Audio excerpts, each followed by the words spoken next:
안녕하십니까. 오늘 웨슬리 공부하는 44편의 설교 가운데 14번째 설교 이야기를 오늘 함께 나누려고 합니다. 오늘은 신생의 표지라고 하는 제목인데요. 신생이라고 하는 건 거듭남이라고도 얘기할 수 있겠고 성령으로 태어났다 이렇게도 얘기할 수 있고, 우리가 어떻게 새로운 존재로 거듭났는지 또 그것을 알아볼 수 있는 표징은 무엇인지, 여기에 대한 이야기를 웨슬리를 통해 우리가 함께 공부하게 될 겁니다. 이 설교의 본문은 요한복음 3장 8절입니다. 여러분 잘 아시다시피 니고데모가 밤중에 예수님을 찾아와서 영생을 얻으려면 어떻게 해야 하는지에 대한 이야기를 나누는 도중에 등장하는 이야기입니다. 3장 8절을 제가 읽어드리죠. 바람은 불고 싶은 대로 분다. 너는 그 소리는 듣지만 어디에서 와서 어디로 가는지는 모른다. 성령으로 태어난 사람은 다 이와 같다. 바로 이 본문입니다. 옛날 번역에는 바람이 의무의로 분다 그렇게 얘기를 했었죠. 그러니까 바람이 방향을 어떻게 바꾸는지 아무도 알 수 없는 것처럼, 그러니까 바람에 어떤 내적 원리가 있는 것처럼 성령으로 난 사람도 우리가 합리적 이해를 통해서 알 수 없는 어떤 본질적 변화가 일어난다라고 하는 그런 이야기일 겁니다.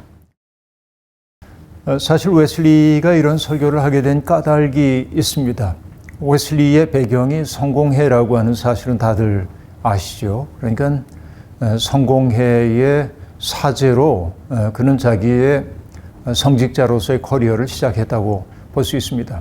그러나 딱딱한 의례 중심으로 고착되어 가고 있었던 그 영국 성공회가 웨슬리가 느꼈던 그 뜨거움을 담아내는 그릇이 되기에는 부적절했기 때문에 웨슬리는 갈등을 늘 맞을 수밖에 없었고, 또 영국 교회 입장에서도 그런 웨슬리를 불편하게 여겨서 그에게 설교단을 허락하지 않기도 하고요. 그 때문에 웨슬리가 세계는 나의 교구다라고 얘기했던 것도 온 세계가 하나님의 말씀을 전해야 할 나의 교구라고 하는 말이기도 하지만은, 그러나 장엄한 의례가 행해지는 그 예배당 안에서만이 예배가 이루어져서는 안 된다고 하는 보다 근본적인 문제 제기가 세계는 나의 교구다라고 하는 말 속에 담겨 있다고 볼 수 있습니다.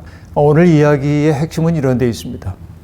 인간이 거듭난다고 하는 것, 그러니까 구원받기에 합당하다라고 하는 것은 고대 교회 전통에 의하면은 세례를 통하여서 확증되는 것으로 그렇게 봤다 하는 얘기입니다. 내가 예수 그리스도 성부와 성자와 성령의 이름으로 세례를 받았다는 그 사실 자체가 내가 구원받은 백성의 속해 있음을 입증해 준다, 이렇게 이제 생각을 해왔던 것이죠. 세례와 구원이라고 하는 게 밀접하게 관련되어 있었습니다. 여기에는 일리가 있는 얘기이기도 하지요. 문제는 어디에 있냐면 세례받은 이후에도 여전히 세례받기 이전의 삶을 반복하는 그런 일들이 비일비재하게 벌어지잖아요. 우리 또한 마찬가지입니다. 근데 웨슬리는 세례라는 게 우리의 구원의 보증일 수 없다고 생각했습니다. 세례받은 이후에 우리의 삶을 보면 우리가 하나님 안에 있는 사람인지 그렇지 않은 사람인지를 알 수 있다고 웨슬리는 그렇게 얘기하는 겁니다. 그러니까 세례의 효력이 지속된다고 보느냐, 아니면 세례를 받았지만은 여전히 하나님에게 속하지 못한 사람도 있다고 보느냐, 이것이 이제 오늘 논점의 핵심이라고 볼 수 있겠습니다. 근데 웨슬리는 이 설교를 통해 세례를 받고 새롭게 거듭난 사람들의 특색을 두 가지로 얘기하는데, 하나는 죄를 짓지 않는다라고 얘기를 하고 있습니다. 이 얘기가 좀 두렵긴 하죠. 어떤 인간이 죄를 짓지 않고 살 수 있겠습니까? 죄의 인력에 속절없이 끌려가고 나는 게 우리들입니다. 바울 사도의 고백대로 선을 행하고자 하는 마음이 내게 있지만은, 그러나 내 속에 또 다른 법이 나를 이끌어 가기 때문에 우리가 죄의 법에 사로잡혀 있을 때가 많은데 어떻게 죄를 짓지 않을 수 있단 말인가 하는 생각을 하지만 웨슬리는 이 점에서 단호합니다. 우리가 거듭났다고 한다면은 죄의 종이 되어서는 안 된다라고 하는 것이고요. 또 우리가 하나님 안에서 구원받은 사람으로 거듭났다라고 하는 증거 가운데 하나는 하나님과 누리는 평강이라고 볼 수 있습니다. 하나님을 경외하지만은 그러나 처벌에 대한 두려움 때문에 하나님을 마치 슈퍼 이고처럼 바라보는 그런 일은 없게 된다라고 하는 얘기이죠. 자, 이제 웨슬리의 이야기 속으로 들어가 보겠습니다.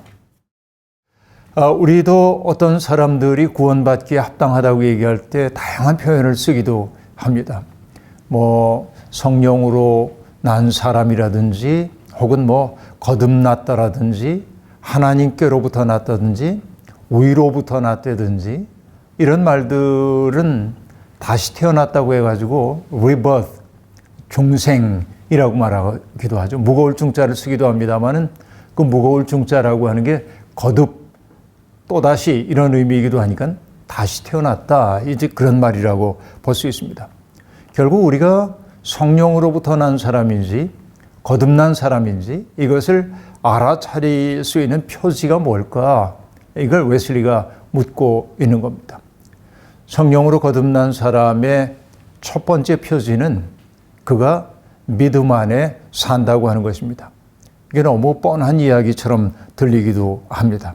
그렇죠. 그러나 웨슬리는 똑같은 것처럼 보이는 이 이야기를 반복하는 것을 주저하지 않습니다. 우리가 거듭나는 것은 혈과 육으로 거듭나는 것이 아닙니다. 이것이 아니죠. 오로지 하나님의 영으로 말미암아 거듭나는 것이고요.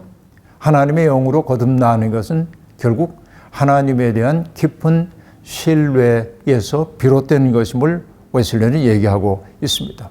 우리가 믿음 그러면은 흔히 교리에 대한 동의 혹은 기독교적 가르침에 대해서 내가 동의하는 것 이런 것들이 믿음이라고 생각을 하는 경향이 있습니다. 저도 처음에 교회에 갔을 때 제가 교회 간 지 얼마 안 돼 가지고 정말 예수 그리스도에게 내 삶을 바쳐야겠다는 생각을 갖고 주제넘은 생각이었습니다만은 그러고 이제 세례를 받으려고 하는데 그 당시에 저는 감리교회를 다니고 있었음에도 불구하고 세례 문답서를 감리교회 문답서로 안 하고 그 목사님이 웨스트민스터 교리 문답서를 가지고 이제 세례 공부를 하도록 하셨습니다. 근데 그 첫 번째 질문이 뭐냐면 인생의 으뜸가는 목적이 무엇이뇨? 이런 질문입니다. 근본적인 질문이죠. 여러분 뭐라고 생각하십니까? 여긴 답이 정해졌어요. 그 답을 얘기해야 합니다. 하나님께 영광을 돌리기 위하여 이렇게 이제 얘기를 하는 거죠. 그리고 우리는 세례문답할 때 이러이러한 것을 믿습니까? 그러면 예, 믿습니다. 이렇게 말하죠. 동의하는 겁니다. 동의도 믿음에 있어서는 매우 중요한 요소이긴 합니다. 그러나 문제는 동의 그 자체가 믿음은 아니라고 하는데 있습니다.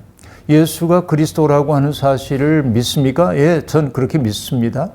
그렇죠. 그러나 웨슬리는 얘기합니다. 귀신들도 예수를 알아봤다는 거죠. 하나님의 아들이여 당신과 내가 무슨 상관이 있습니까? 알아보는 거죠. 그분이 하나님의 아들이라는 사실을 공감하고 동의했어요. 귀신조차도 이게 무슨 의미가 있냐라고 한 말입니다. 그죠? 예수님이 하나님의 아들이라는 사실, 예, 저는 받아들입니다. 그렇죠? 객관적으로 이렇게 말하는 것과 그 고백이 나의 삶에 미치는 영향은 전혀 다른 얘기라고 볼 수 있습니다. 고백은 하지만은 그 고백이 내 삶 속에 영향을 미치지 않고 있다고 한다면 그 고백은 진실한 것이라고 말할 수가 없겠죠. 그렇습니다. 귀신들도 주님을 알아봤습니다. 그러니까 동의 그 자체만 가지고는 부족한 것이죠. 믿음이란 무엇입니까? 내 속에서 역사하시는 성령의 능력으로 말미암아 나의 내적 기질이 변화되는 것이 진정한 믿음이라고 말할 수 있겠습니다. 그렇죠?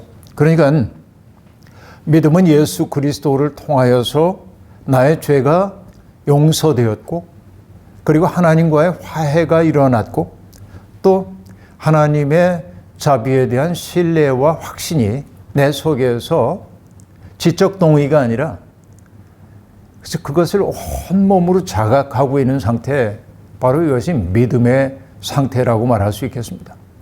결국 내가 믿는 사람인지 아닌지 하는 것은 지적으로 동의하냐 아니냐의 문제가 아니라 내가 용서받은 존재라고 하는 거, 하나님과 화해가 일어났다는 사실에 대한 감동, 그리고 하나님에 대한 철저한 신뢰, 바로 그 속에서 비롯되고 있는 나를 온전히 내맡김, 이런 것들이 믿음이란 말이죠. 제가 종종 마커스 보그라고 하는 사람의 말을 인용해서 믿음이라고 하는 것을 믿음이 신뢰라고 얘기할 때 마커스 보그는 이런 표현을 쓰거든요. 하나님의 부력, 하나님의 부력을 신뢰하는 게 믿음이라고 얘기합니다. 우리가 수영하려고 그러면은 수영을 가르쳐주는 코치들이 맨 먼저 하는 얘기가 물에 몸을 맡기라고 얘기하거든요. 내가 물에 뜨기 위해서 힘을 주다 보면 오히려 가라앉죠. 그러니까 물에 나를 맡기고 힘을 뺄 때 물의 부력이 나를 두둥실 띄워 올려주고 있는 것처럼 하나님을 신뢰하기에 그분에게 맡기는 것이 믿음이고요. 그것은 바로 하나님의 자비하심, 하나님의 그 사랑에 대한 신뢰, 전적인 신뢰라고 볼 수 있습니다. 결국 그런 신뢰에 도달한 사람들의 또 다른 특색 가운데 하나가 어떤 것일까요? 웨슬리는 그 얘기하지 않았지만은 믿음에 매우 중요한 요소가 있습니다. 세계를 바라보는 우리의 시선이 달라질 수밖에 없다라는 얘기입니다. 세상을 바라보는 우리의 시선이 달라질 수밖에 없습니다. 이전에는 나를 세계의 중심으로 놓고 세상을 바라봤다고 한다면은 이제는 나라고 하는 자아 중심성이 아니라 타자를 배려하고 또 하나님의 마음까지도 헤아리려고 하는 시선의 변화가 일어날 때 나는 참으로 믿는 사람이라고 그렇게 얘기할 수 있겠단 말이죠. 그렇습니다. 육체에 대한 신뢰를 버리고 온전히 하나님 안에서 살려고 하는 것이 믿음이라고 얘기할 수 있겠습니다. 그러면 내가 살아있는 믿음 가운데 있는지를 보여주는, 입증할 수 있는 증거는 무엇일까요? 이것은 웨슬리는 두 가지로 얘기하고 있습니다. 죄를 이기는 능력이 내 속에 있냐 없냐, 그걸 보라는 거예요. 자, 첫째는 이런 것입니다. 내가 외적인 행위를 한번 돌아보라는 거예요. 내가 악한 말을 버렸는가? 악한 행위를 버렸는가? 이렇게 질문을 해야 합니다. 악한 말과 행위를 버려야 합니다. 내적인 죄에 대해서도 생각해 봐야 합니다. 불경건한 정욕과 성품으로부터 우리의 마음을 정결하게 했는가라고 묻기 시작해야 하는 것입니다. 그렇죠? 이것이 중요해요. 죄로부터 자유롭게 되는 것이 믿음의 증표입니다. 또 하나는 그런 전적인 신뢰가 우리에게 가져오는 것은 무엇이에요? 내가 내 삶을 더 이상 주관할 수 없고 그분에게 맡겨있기 때문에 내가 누리게 되는 평화라고 얘기할 수 있겠습니다. 평화를 뜻하는 히브리어는 여러분 잘 아시죠? 샬롬이라고 하는 단어입니다. 헬라어에서는 이 평화라고 하는 말은 샬롬이 아니라 에이레네라고 흔히 얘기합니다만 아이레네라고 발음할 수도 있습니다. 아이레네, 이 평화입니다. 근데 이것은 외적, 내적 평화를 다 얘기하는 건데, 첫째, 어떤 국가적인 평화를 얘기할 때는 내란 상태에 빠지지 않는 것, 전쟁이 없는 것, 반란이 일어나지 않는 것, 이런 것들이 아이레네라고 얘기할 수 있습니다. 그런가 하면은 개인 간의 관계에서 평화라고 하는 것은 뭐죠? 우리를 분열시키는 게 아니라 일치하게 만들고 조화를 이루고 있는 상태가 바로 평화의 상태라고 얘기할 수 있습니다. 결국 그런 평화의 상태가 만들어지고 있는 게 뭐야? 내가 안전하다라고 하는 느낌입니다. 내가 내 삶을 충분히 누릴 수 있도록 번영의 길이 열렸을 때를 아이레네라고 얘기를 합니다. 그러나 이 단어가 기독교적으로 사용될 때는 그 모든 의미들을 내포하지만 그러나 더 중요한 네 번째 의미가 있습니다. 그건 뭐예요? 구원의 확신입니다. 구원의 확신이에요. 그러니까 하나님에 대한 두려움에서부터 해방된 상태가 바로 평화라고 얘기할 수 있겠습니다. 그렇죠? 그러니까 그 평화 속에 있는 사람들의 특색은 무엇입니까? 자기에게 분급되어 있는 삶의 몫을 감사함으로 수용하게 되는 거죠. 그 속에는 평화는 감사를 동반할 수밖에 없다라고 하는 이야기입니다. 제가 종종 미우라 야코 얘기를 과거에 한 적이 있습니다. 빙점의 작가로 아주 유명한 분이죠. 일본 작가이죠. 아주 신실한 신앙인이었음에도 불구하고 그는 말년에 여러 가지 암으로 시달렸습니다. 그리고 죽음이 임박했을 때 미우라 야코가 했던 유명한 이야기 저는 기억하고 있습니다. 이렇게 아야코가 얘기합니다. 하나님, 당신이 하시는 일은 언제나 옳습니다. 왜냐하면 당신은 나보다 나를 더 잘 아시고 나보다 나를 더 사랑하시기 때문입니다. 라고 말합니다. 나보다 나를 더 잘 아시고 나보다 나를 더 사랑하시는 그분을 신뢰하기 때문에 나에게 주어져 있는 삶의 몫이 무엇이든지 내 삶으로 수용하겠다고 하는 거, 이게 이제 믿음이죠. 이게 바로 평안이라고 얘기할 수 있습니다. 이런 믿음의 자리에 우리가 당도했는가 생각해 봐야 합니다. 자, 신생의 두 번째 표적이라고 하는 게 뭘까요? 믿음 그러면 따라 나오는 것 있죠? 바로 소망이라고 얘기할 수 있겠습니다. 소망이라고 하는 거 없이는 우리가 살아갈 수가 없죠. 뭔가 바라는 바가 있기 때문에 우리는 살고 있습니다. 현실이 너무 고통스럽다고 할지라도 다가오는 미래에는 지금보다 나아질 거라고 하는 소망이 있기 때문에 오늘의 어려움을 이겨내곤 합니다. 안타까운 것은 2000년대 이후에 젊은 세대를 보내고 있는 젊은이들은 과거 부모 세대들이 누렸던 그런 소망을 품지 못하고 있다고 하는 것.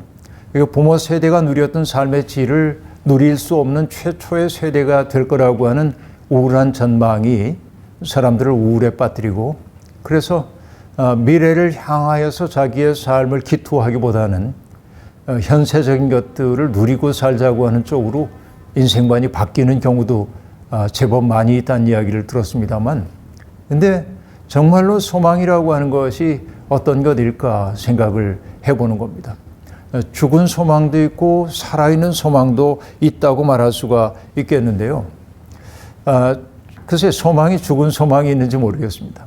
다만 소망이 우리를 조바심 나게 만들고 우리를 이기적으로 만들고 우리를 배타적으로 만든다고 한다면 그 소망은 죽은 소망일 가능성이 많이 있습니다.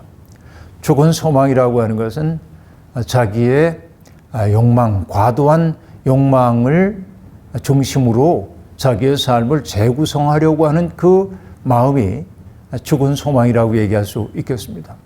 예를 들면 내가 더 안락한 삶을 살기 위해 더 큰 집을 가지려고 하고 더 큰 차를 가지려고 하고 더 많은 것을 누리며 살려고 하는 것은 누구나 다 품고 있는 소망이긴 하지만은 신앙적 관점에서 보자고 한다면 그렇게 바람직한 소망은 아니다라고 하는 얘기입니다. 근데 정말로 우리가 신생한 사람, 거듭난 사람이라고 한다면은 새로운 소망을 품어야 하는데 그 새로운 소망이라고 하는 것은 어떤 소망입니까? 내 삶이 거룩한 삶이 되기를 바라는 거. 이건 전혀 다른 얘기인 것이죠. 내 삶이 하나님의 꿈에 잇대어져 있는 삶을 살기를 원하는 거, 하나님의 부요하심에 잇댄 채 살기를 바라는 거, 이런 것들이죠. 내 삶을 단순하게 하고 경건하게 하고 맑게 하고, 그래서 내 삶이 누군가에게 선물이 되기를 소망하는 그런 삶, 바로 이것이 바로 산소망이라고 웨슬리는 그렇게 얘기하고 있습니다. 매력적이기도 하면서 사실은 웨슬리가 분류하는 죽은 소망에 더 마음이 가시죠. 이게 우리들의 육체의 버릇이라고 얘기할 수 있겠습니다. 그래요. 완전히 육체의 욕망과 무관하게 살 수는 없어요. 어느 누구도.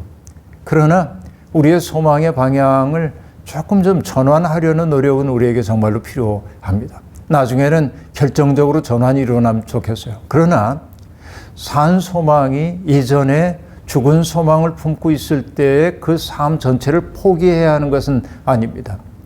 어느 것이 우선이 되어야 하냐 하는 얘기죠. 예수님이 말씀하신 것처럼 무엇을 먹을까 마실까 입을까 하는 거, 이거 너희 염려하지 말아라. 먼저 구해야 할 것이 뭐라고 얘기합니까? 하나님의 나라와 그의 의를 먼저 구하라고 말합니다. 먼저 구해야 할 것을 구할 때 다른 것들은 뒤따라온다라고 하는 얘기입니다. 다시 얘기하면은 주객을 전도시키지 말라는 얘기일 거고 본말을 뒤집지 말라고 하는 얘기일 겁니다. 예전에 우리 교회에 이현주 목사님이 오셔서 들려주셨던 말씀 가운데 아주 흥미로운 얘기가 있죠. 나무 목자인데요.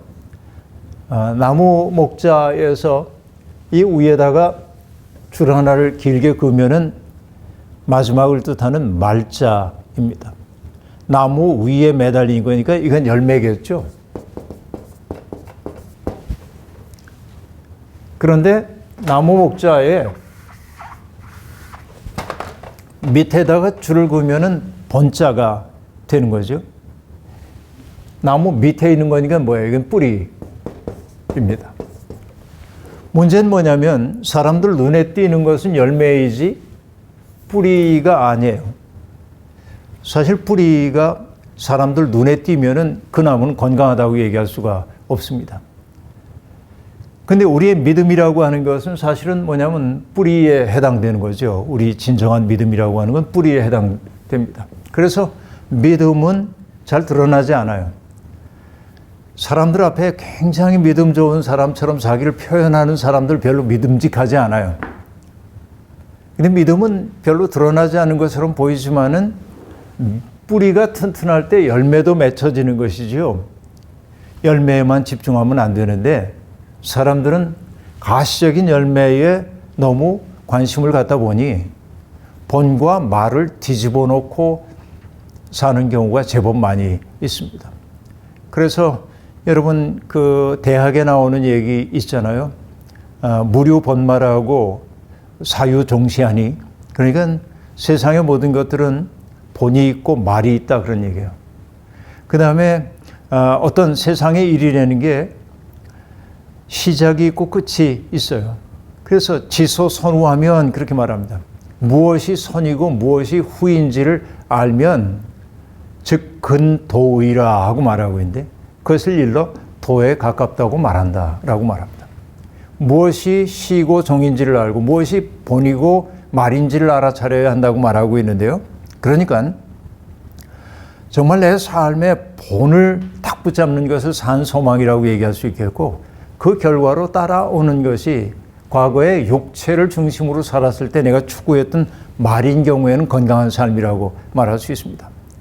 그러나 말에 속하는 것을 내 인생의 가장 중요한 중심에 놓고 오히려 본에 속한 것을 거기에 이끌려오기를 바랄 때 우리는 전도된 신앙생활을 하고 있다고 말할 수가 있겠습니다. 그렇죠. 결국은 산 소망을 품은 사람들의 삶은 어떠합니까? 그리스도의 운명에 참여하기를 원합니다. 바울 사도가 예수를 믿는 사람들에게 복도 약속하지만은 너희들이 고난도 겸하여 받을 것이라고 얘기했습니다. 그 고난이 우리를 좌절하게 만들지 않습니다. 오히려 하나님의 마음에 더 깊이 접속시킨다고 얘기를 하고 있습니다. 자아가 무너질 때 그 무너진 자리는 아프지만 그 무너진 그 속을 통해 하나님의 은총이 유입돼요. 바로 이것이 진정한 의미의 소망이라고 말할 수 있겠습니다. 그 산 소망을 품은 사람들, 이것을 경험해 본 사람들이 인생에서 거두는 열매라고 하는 것은 무엇일까요? 그것은 기쁨입니다. 세상이 주는 것과 같지 않은 기쁨입니다. 세상이 주는 기쁨이라는 건 누군가가 나를 인정해 주는 것, 내가 바라는 것들이 충족되는 것들이 기쁨이지만 이것은 그 외적 조건이 사라지는 순간 누군가가 나를 인정하지 않는 데거나 또 내가 바라는 것들이 이루어지지 않을 때 사라질 수밖에 없는 기쁨입니다. 그러나 내가 하나님이라고 하는 절대 중심 속에 잇대어서 살고 있다는, 거기로부터 공급받는 그 힘으로 살고 있다고 느낄 때 우리는 어떤 인생의 가뭄을 만나도 기뻐할 수 있는 삶을 살게 된다는 거죠. 이게 이제 중요한 겁니다. 자, 그러면은 우리가 신생했다고 하는 세 번째 표정은 뭘까요? 이젠 뻔하죠. 사랑입니다. 사랑의 삶이 되는 것이라고 얘기할 수 있겠습니다. 그렇죠? 그러니까 그 사랑이라는 건 하나님에 대한 사랑이고요. 하나님 사랑이라고 하는 것은 곧 그리스도에 대한 사랑이라고 얘기할 수 있겠고요. 우리가 하나님에 대한 사랑과 그리스도에 대한 사랑에 철저하다고 한다면 그것은 당연히 이웃 사랑으로 표현되지 않으면 안 됩니다. 왜? 눈에 보이지 않는 하나님을 사랑한다고 하면서 눈에 보이는 내 형제 자매를 사랑하지 않는다고 한다면 그 사랑 고백은 위선에 지나지 않는다고 성경이 우리에게 일깨워주고 있습니다. 그래서 우리는 하나님 사랑이라고 하는 것을 이웃 사랑이라고 하는 통로를 통해서만 입증할 수 있습니다. 그러니까 하나님 사랑과 이웃 사랑은 둘로 분리할 수 있는 게 아니라 분리될 수 없는 하나이다. 이웃을 사랑하지 않으면서 하나님 사랑한다는 것도 거짓이고 하나님을 사랑하지 않으면서 이웃 사랑하기도 매우 어려워요. 그러니까 물론 명시적으로 하나님을 사랑한다고 고백하지 않으면서도 사랑 실천하는 사람들이 있습니다. 그분들은 듣기 싫은 말일지 몰라도 60, 70년대의 언어를 사용하자고 한다면 그들은 익명의 하나님의 사람들인지도 모릅니다. 그렇죠? 이렇게도 얘기할 수 있겠습니다. 그렇습니다. 그리스도에 대한 사랑, 하나님에 대한 사랑에 결국 그 표현은 이웃사랑으로 나타날 수밖에 없습니다. 하나님이 기뻐하시는 일을 나도 기뻐해야 합니다. 예수 그리스도가 기뻐하시는 일을 나도 기뻐해야 합니다. 이게 사랑입니다. 하나님이 슬퍼하시는 일을 나도 슬퍼해야 합니다. 하나님이 아파하시는 일을 나도 아파해야 합니다. 그러나 여러분, 우리는 기쁨은 그분과 함께하기를 원하지만은 아픔과 고통 같은 것들은 함께하고 싶어 하지 않죠. 이게 우리들의 믿음이 깊지 않다고 하는 증거입니다. 믿음이 깊다고 하는 것은 무엇입니까? 하나님의 기쁨에만 동참하는 게 아니라 하나님의 아픔을 알아차리고 그 아픔의 문제를 해결하기 위해 나를 헌신할 줄 아는 게 바로 진정한 믿음 아니겠습니까? 그 믿음은 사랑으로 표현되어야만 한다라고 하는 얘기입니다. 사랑에는 수고가 따릅니다. 그렇죠. 이것이 기독교인의 윤리입니다. 그래서 웨슬리는 우리가 누군가를 해끼치지 말라고 하는 얘기도 했지만은 세 가지의 그 기독교 감리교인들의 삶의 원칙으로 얘기할 때 해끼치지 말라 하는 얘기를 첫 번째 했고 두 번째는 사랑을 행하라고 얘기해요. 그런데 웨슬리는 그 얘기를 정말 강조하고 있습니다. 뭐라고 말하냐면 할 수 있는 한 모든 선을 행하라. 당신이 할 수 있는 모든 수단과 모든 방법과 그리고 당신이 할 수 있는 모든 장소에서 당신이 할 수 있는 모든 때에 그리고 당신이 할 수 있는 모든 사람들에게 당신이 할 수 있는 한 아주 오랫동안 사랑을 실천해라 라고 말합니다. 그렇죠? 그러니까 모든 수단, means, 그 다음에 모든 방법들, ways, 모든 장소, places, 모든 때, 그래서 뭐 all times, 모두에게, to all 그렇게 얘기해요. 가능한 한 오랫동안 그렇게 얘기하고 있습니다. 이게 바로 감리교적 삶이라고 얘기하고 있습니다. 이런 믿음과 소망과 사랑이라고 하는 이 열매를 우리가 거두게 될 때 비로소 우리는 거듭난 사람이라고 말할 수 있겠습니다. 자, 이제 마지막 얘기입니다. 우리가 세례 받았냐 안 받았냐라고 하는 게 절대적으로 중요하지는 않습니다. 지금 중요한 것은 나는 어떤 사람인가입니다. 지금 나의 존재는 성령이 내 속에 거주하는 존재인가 아닌가 하는 것이 중요합니다. 과거에 세례를 받았다고 하는 그 사실 때문에 내가 해야 할 일 다 한 것처럼 생각하는 것은 자기 기만에 빠진 것이라고 얘기할 수 있습니다. 웨슬리는 말합니다. 과거에 세례를 받고 거듭난 적이 있다는 사실에만 안주하는 것은 갈대로만 상한 갈대로 만든 지팡이를 의지하는 것이나 다를 바 없다라고 얘기하고 있습니다. 이제 정말로 우리들이 거듭난 사람이 되기 위해서는 치열하게 살아야 합니다. 믿음의 사람이 되고 소망의 사람이 되고 사랑의 사람이 되기 위해 애써야 합니다. 그 표징이 있을 때 비로소 우리는 거듭났다 말할 수 있습니다. 거듭난 사람들이 있는 곳에 평화가 있습니다. 거듭난 사람들이 있는 곳에 기쁨이 있습니다. 우리의 삶의 주변에 이런 평화와 기쁨의 기적이 나타나길 바랍니다. 맞습니다.